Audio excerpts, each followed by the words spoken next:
लोहड़ी का त्योहार आने वाला था। प्रीति की जेठानी सुमन इस बार बहुत बड़ी लोहड़ी सेलिब्रेशन करने वाली थी, इसलिए वो सबको इनविटेशन देने में लगी हुई थी। इस बार तो सब रिश्तेदार देखते रह जाएंगे। मैं लोहड़ी पर इतने बढ़िया इंतजाम करने वाली हूँ। अच्छा खासा खर्चा कर देना जी, कोई कंजूसी नहीं चलेगी। हाँ कर लेना। विजय और प्रीति को बोल दिया तुमने? उन्हें क्या करना है बुलाकर? कोई जरूरत नहीं उन्हें बुलाने की। सुमन, लोहड़ी खुशियों का त्योहार है। इसमें लड़ाई झगड़ा मनमुटाव अच्छे नहीं लगते। लोहड़ी खुशियों का और मेलजोल का त्योहार है, इसलिए बुला लो। जब सारे रिश्तेदार आएंगे और सगा भाई ना आए तो अच्छा नहीं लगेगा। सुमन को अपनी अमीरी का बहुत घमंड था, इसलिए वो अपनी देवरानी प्रीति को पसंद नहीं करती थी। प्रीति का पति विजय ठीक ठाक ही कमाता था, इस वजह से उनका परिवार ज्यादा अमीर नहीं था। बेमन से विजय के कहने पर सुमन प्रीति के घर लोहड़ी के फंक्शन के लिए इनविटेशन देने के लिए चली गई, पर वहां जाकर भी उसने उन्हें ज्यादा इज्जत के साथ नहीं बुलाया, बल्कि ताने देकर चली गई। प्रीति, ये ले लोहड़ी के फंक्शन का कार्ड है। इस बार मैं लोहड़ी का फंक्शन बहुत बड़ा कर रही हूँ, तो तुम और विजय भी बच्चों के साथ आ जाना। ध्यान रहे थोड़े कपड़े ठीक ठाक ही पहनना। अच्छा मैं चलती हूँ। पता नहीं भाभी को हमसे क्या प्रॉब्लम है। अगर हम इनके जैसे पैसे वाले नहीं है तो कम से कम हमारा अपमान तो ना करें। कोई बात नहीं प्रीति, हमें तो अजय भैया के मुंह को जाना है। उनका फोन आ गया था जब मैं दुकान पर था। कोई बात नहीं, लोहड़ी का त्योहार है। अब खुद कहने आई हैं भाभी तो थोड़ी देर के लिए हो आएंगे। वैसे कुछ ले जाना है तो बता दो, मैं लेता आऊंगा। एक डिब्बा गजक रेवड़ी का लेते आना। बाकी मैंने जो एक शॉल खरीदी थी वो सोच रही थी लेती जाऊंगी। प्रीति और विजय दोनों लोहड़ी के फंक्शन के लिए तैयार हुए और लोहड़ी के फंक्शन में पहुंच गए, पर सुमन ने वही हरकत की। उसने उनकी कोई इज्जत नहीं की। भाभी, ये शॉल आपके लिए लाई थी। ये शॉल? ये तो मैं बिल्कुल भी ना पहनूं। मैं ऐसी शॉलें नहीं पहनती। इतनी सस्ती 100 रुपए की मार्केट में फर्ट पर मिलती है। मैंने अपनी काम वाली सुनीता को खरीद कर दी है। वो देखो, सुनीता ने जो ओढ़ी हुई है वो ऐसी ही शॉल है। सुमन, प्रीति बहुत प्यार से लेकर आई है। तुम पता नहीं कब सुधरोगी। नहीं पहननी तो कम से कम लेकर रख लो, सब सुन रहे हैं। सुमन ने शॉल लेकर मेज पर रख दिया और दूसरे मेहमानों के वेलकम के लिए चली गई। अजय ने गजक रेवड़ी का डिब्बा विजय के हाथ से ले लिया। सब लोग लोहड़ी जलाने की तैयारी में लग गए। इतनी देर में खाना भी शुरू हो गया था। प्रीति अपनी बेटी पूजा के लिए खाना डाल रही थी। मम्मी, मुझे चाउमीन खानी है। हाँ बेटा, अभी डालती हूँ। खिलाओ खिलाओ, भरपेट खिलाओ। घर में तो तुम्हें इतना बढ़िया खाना खाने को अब मौका ही नहीं मिलता होगा। वैसे प्लेटों का ध्यान रखना, गिनती की प्लेट्स हैं। एक प्लेट पूरे 2000 की है। कभी ऐसा हो तुम थोड़ी थोड़ी चीज डालने के चक्कर में बार बार प्लेट यूज करो। यहाँ प्लेट गिन कर मिलेगी। अब वो अलग बात है, जो लोग मुझे अच्छा सगन देकर जाएंगे वो तो जितनी मर्जी प्लेटें यूज करें, वो तो मेहमान है। अब तुम घर की हो तो तुम्हें तो मैं मना कर ही सकती हूँ ना। खाओ पूजा बेटा, खाओ, जितनी मर्जी खाओ। अच्छा, मैं और मेहमानों को देख लूं। प्रिया, वंश, दोनों आग के पास से हटो। सुनीता, इनका ध्यान रख, दोनों आग के पास खेल रहे हैं। प्रीति की आंखों में आंसू आ गए। खैर, सब मेहमानों के बीच उसने अपनी आंसुओं को छुपा लिया और अपनी बेटी को खाना खिलाने लगी। प्रीति का तो मन ही नहीं था कि वो खाना खाए, इसलिए उसने खुद कुछ नहीं खाया और ना ही उसने ये बात विजय को बताई, वरना विजय को गुस्सा आ जाता और फंक्शन में लड़ाई हो जाती। इसलिए प्रीति चुप रही। सब लोगों ने लोहड़ी की पूजा की। उसके बाद सब ढोल पर डांस करने लगे। सुमन बाकी के रिश्तेदारों के साथ खूब डांस कर रही थी, पर उसने एक बार भी प्रीति को डांस के लिए नहीं बुलाया। प्रीति वहीं साइड में खड़ी रही। अजय और विजय दूसरी तरफ थे। अचानक डांस करते हुए सुमन लोहड़ी की आग के बहुत ज्यादा करीब हो गई। अचानक उसकी साड़ी के पल्ले में आग लग गई। सुमन बचाओ बचाओ चिल्लाने लगी। सब लोग घबरा गए। इतनी देर में प्रीति दौड़कर आई और उसने अपने हाथों से आग को बुझा दिया। सुमन बहुत घबरा गई थी। सुमन, तुम ठीक हो ना? हाँ मैं ठीक हूँ। पता ही नहीं चला डांस करते करते कब पल्ले में आग लग गई। भाभी, ये लो पानी पी लो। सुमन पानी पीते हुए सोच रही थी कि जब आग लगी तो सभी रिश्तेदारों में सबसे पहले प्रीति दौड़ कर आई। उसने अपनी जान की भी परवाह नहीं की और जल्दी से आग को बुझा दिया। एक मैं हूँ जो प्रीति को कुछ नहीं समझती। एक प्रीति है जिसने आज सबसे पहले आकर मुझे आग से बचाया। मैं भी कितनी गलत हूँ, कितना गुरूर पैसे का। मुझे तो अपने आप पर शर्म आती है कि मैं इतनी घमंडी कब से हो गई। नहीं, अब और नहीं। मुझे अपने स्वभाव को खुद ठीक करना होगा। मुझे अपनी गलती को सुधारना होगा। चलो सब मिलकर खाना खाते हैं। भाभी आप बैठो, मैं आपके लिए खाना लगा देता हूँ। अरे नहीं नहीं, मैं ठीक हूँ, सब एक साथ खाएंगे। सुनिए, वेटर को कहिए सबका खाना एक साथ लगाएगा। कितने समय से हमने एक साथ बैठकर नहीं खाया। प्रीति यहाँ आओ, मेरे साथ बैठो। अरे सुनीता, जरा वो शॉल तो दे, मुझे बहुत ठंड लग रही है। सोच रही हूँ जो शॉल प्रीति लाई है वही ओढ़ लूं। ये लो दीदी। प्रीति की आंखों में खुशी के आंसू थे। सुमन से उसे वही सम्मान और इज्जत मिल गई थी जिसकी वो हमेशा से चाह रखती थी। व्यक्ति सबसे सम्मान की ही तो उम्मीद रखता है। जब अपने सम्मान देते हैं तो व्यक्ति की खुशी का ठिकाना ही नहीं रहता। सुमन प्रीति की लाई हुई शॉल जब ओढ़ती है तो प्रीति को बहुत खुशी होती है।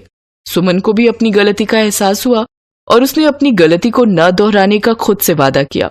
और फिर देवरानी और जेठानी के रिश्तों में जो थोड़ी बहुत तकरार थी उसका हमेशा के लिए अंत हो गया। लोहड़ी का त्योहार उस दिन दोनों के रिश्तों में एक नई खुशहाली लेकर आया।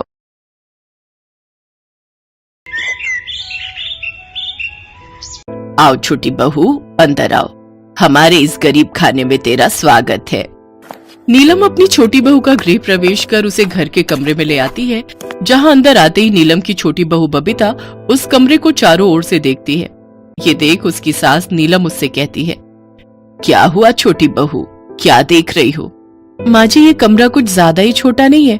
खैर, ये बताइए कि मेरा कमरा कहाँ है? शादी के रीति रिवाजों में मैं बहुत थक गई हूँ, अब मैं आराम करना चाहती हूँ। बहू, यही तेरा और तेरी जेठानी अनीता का कमरा है। तुम दोनों को अब यहीं रहना है। क्या माँ जी, ये आप कैसी बातें कर रही हो? मेरी अभी अभी नई नई शादी हुई है और हम दोनों देवरानी जेठानी एक ही कमरे में कैसे रहेंगी? तुम तो जानती हो बहू, हम लोगों की गरीबी। पूरे घर में यही एक कमरा है, इसलिए जो है उसी में ही गुजारा करना पड़ेगा।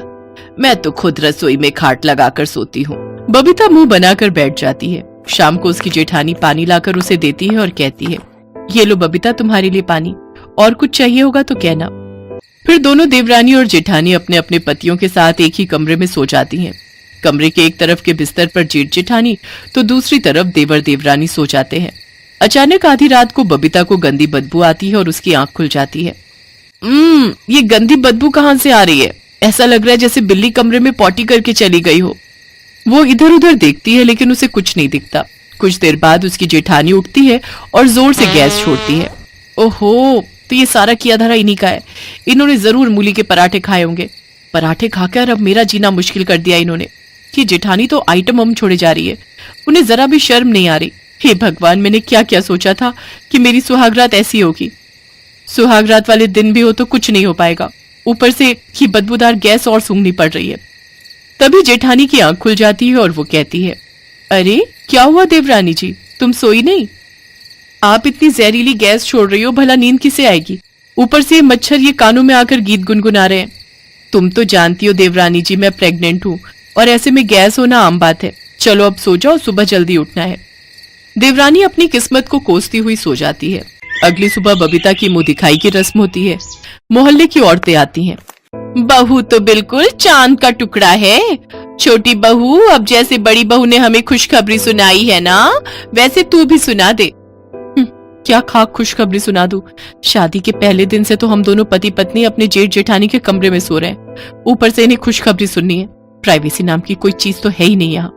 ऐसे कुछ दिन बीत जाते हैं।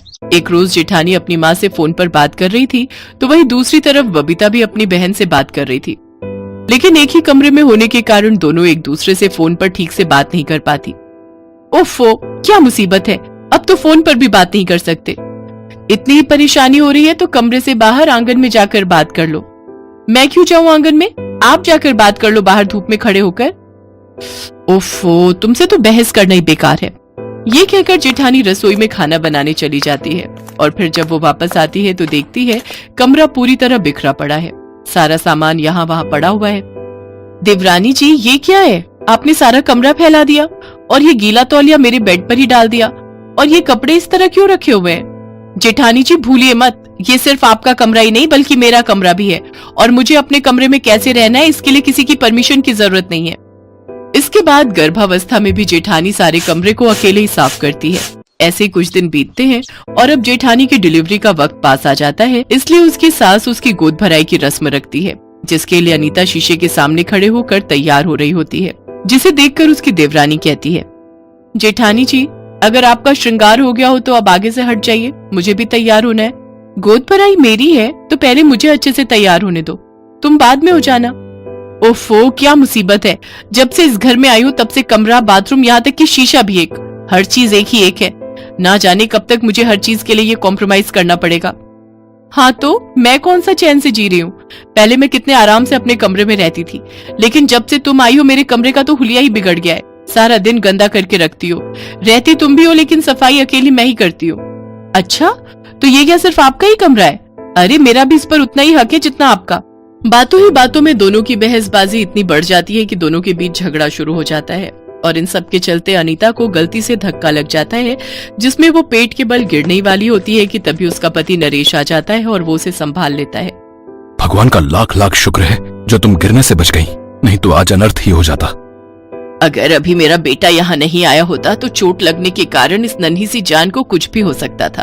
अरे तुम दोनों को अपना ना सही, आने वाले इस बच्चे के बारे में तो सोचना चाहिए था। मैं मानती हूँ कि एक कमरा होने के कारण तुम्हें ये सब परेशानियां हो रही हैं, लेकिन इसका मतलब ये नहीं कि तुम हाथापाई पर उतर आओ। कम से कम तुम लोगों को इतना तो समझना चाहिए कि अभी हम लोग गरीब हैं और अभी कमरा ले नहीं सकते, लेकिन मेरे दोनों बेटे सारा दिन मेहनत तो कर रहे हैं, धीरे धीरे वो कमरा ले लेंगे। हमें माफ कर दीजिए माँ जी, हमसे गलती हो गई, अब हम ऐसा नहीं करेंगे। हाँ माँ जी। तभी बड़ा बेटा नरेश कहता है, आप सब चिंता मत कीजिए, हमने जमीन खरीद ली है और बहुत जल्द उसमें 3 कमरे भी बनवा देंगे। हाँ, हमने सोचा था घर बनने के बाद आप तीनों को सरप्राइज देंगे। आप लोग चिंता ना करें, अब हमारी परेशानी बहुत जल्द खत्म हो जाएगी। ये सुनकर तीनों सास बहू बहुत खुश होती हैं। अब दोनों देवरानी जेठानी एक दूसरे के साथ घुलना मिलना शुरू कर देती हैं और उनके बीच एक कमरे को लेकर लड़ाई भी खत्म हो जाती है। कुछ दिन बाद उनका घर भी बनकर तैयार हो जाता है और वो सब अलग अलग कमरे में खुशी खुशी रहने लगते हैं।